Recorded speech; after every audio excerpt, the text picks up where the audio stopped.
If you're afraid of heckles when you are speaking, you should know that hecklers are everywhere. Welcome to Speakers Are Leaders podcast with Harry Sardinas and Lily Patrascu.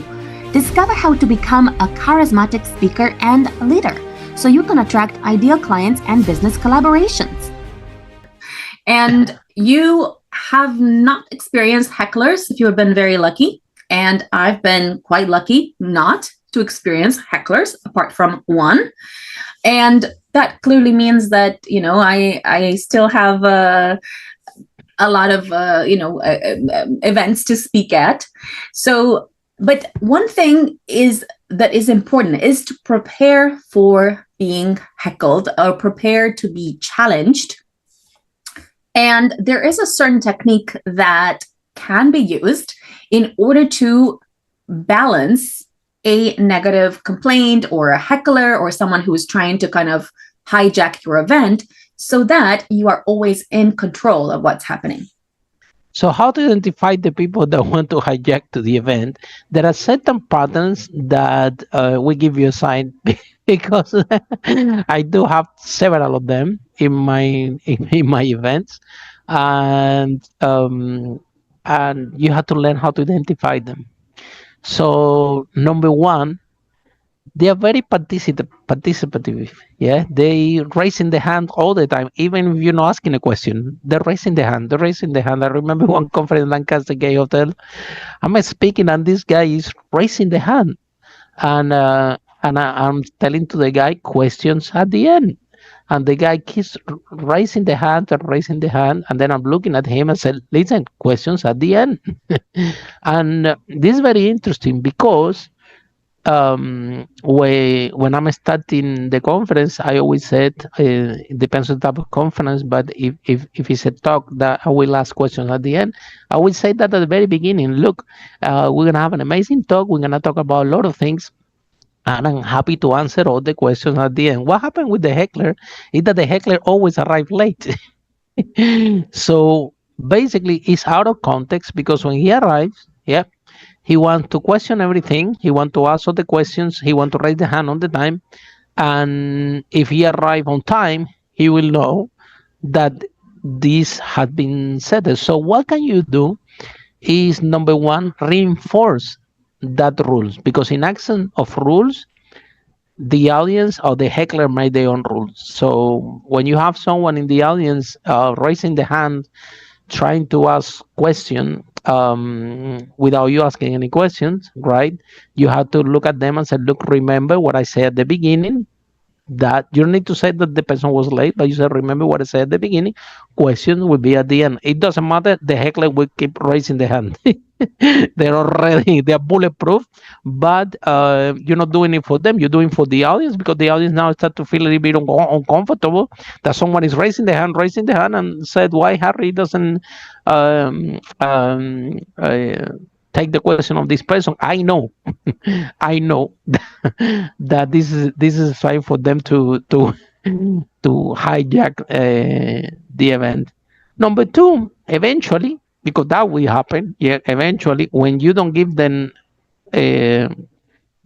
allow them to participate, the more you take the question at the end, eventually they're gonna go up and they're gonna to talk by themselves. Like this guy that he raised the hand, I didn't say questions at the end, and then the guy started to raise himself, and he started to give his own workshop, which by the way have nothing to do with what I was talking about. And so how you deal with this, because it's a situation that is very uncomfortable. Remember, you're responsible for the whole audience.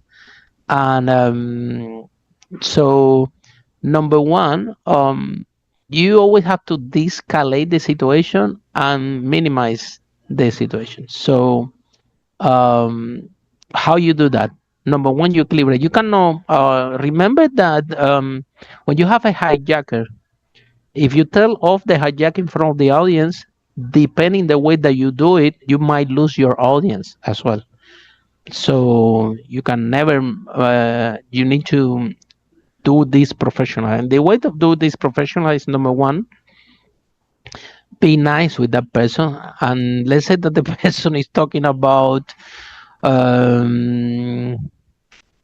how brave the soldiers were in the Second World War, which have nothing to do with my workshop, speak as a leader. But anyway, let's say that this is the topic that the hijacker want to share with the whole audience, despite that it's not his event, despite that he arrived late.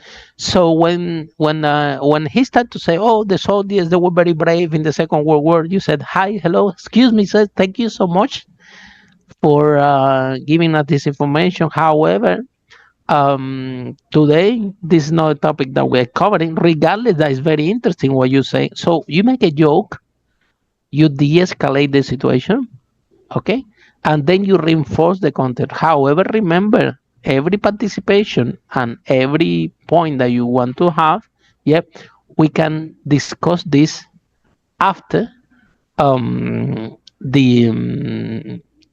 the end, yeah, when I finish my presentation. Is that okay?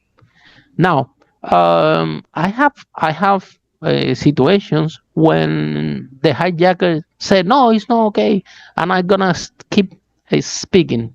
But what happened at this moment is the following: that now the audience is on your side.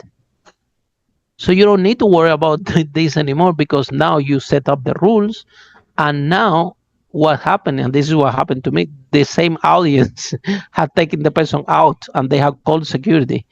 And I don't even have to intervene myself, because of course this person is disturbing the audience. You have to be careful very a lot with the hijacker, because what you cannot do is being an authoritarian person and say nasty comment, because you are there for your audience, and you can never lose your audience at any point in your workshop, regardless that something unpredictable happen.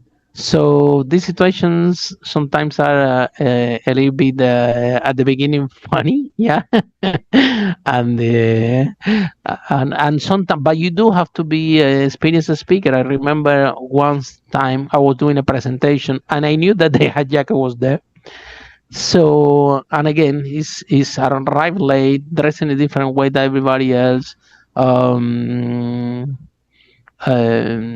Pretending that drinking water, we know that he's drinking something else, like alcohol or something, and they're sitting in a free event. There's an issue with the free event. Be careful with the free event.